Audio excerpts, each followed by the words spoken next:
Hey everybody, welcome to the Wolfe Pit. Today I'm making pepper stout beef, one of my favorites. Fall apart, spicy, tender, and very delicious pulled beef. Normally I do this on the grill, but today I'm doing it in the crock pot. So let's get started. I'm going to start by very liberally seasoning both sides of a boneless chuck roast with kosher salt and black pepper. You can use any kind of chuck roast you like, bone in or boneless, just make sure it's a chuck, that way you'll have the fat you need and the flavor.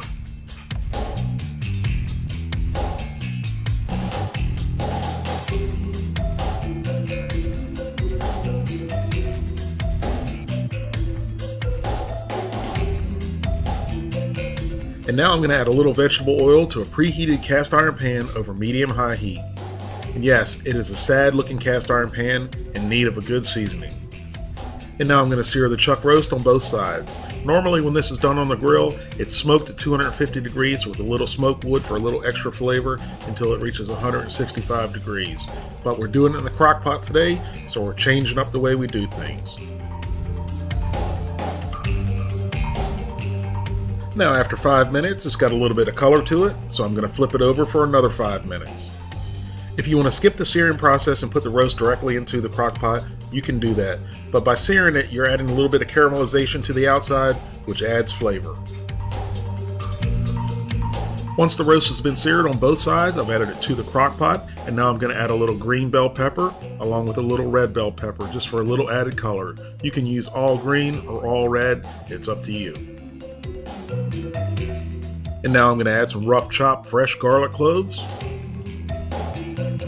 rough chopped red onion, some pickled jalapenos. Usually I use fresh, but this is all I had. Worcestershire sauce,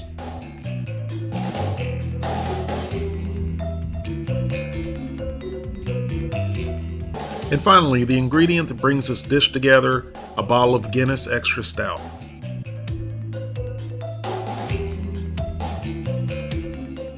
And now set the crock pot on low and let it go for 6 to 8 hours until the chuck roast is fork tender.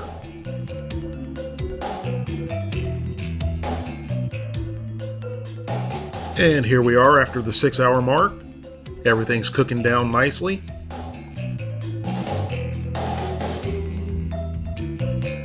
And as you could tell, the chuck roast is tender, but it's not yet fork tender. So I'm going to let it go for about another hour.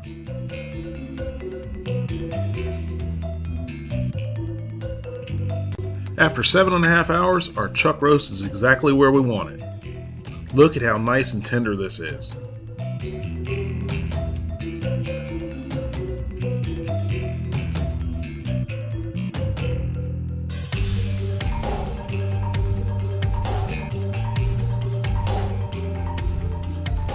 Now I like to eat the pepper stout beef on sandwiches, but you can certainly put it over noodles or rice.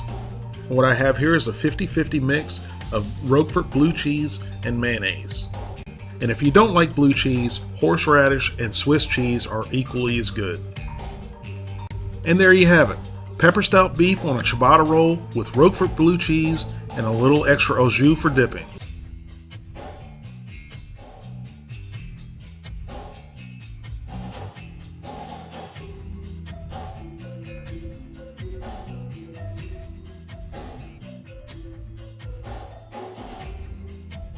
If you'd like to help support the Wolfe Pit, consider being a patron. You can pledge as little as $1 a month. That's only $12 for the whole year.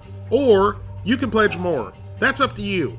Either way, every little bit's appreciated and helps me produce more high-quality videos more often for you, the people. Thank you all very much for watching. Please don't forget to like this video and subscribe, and I'll see you soon.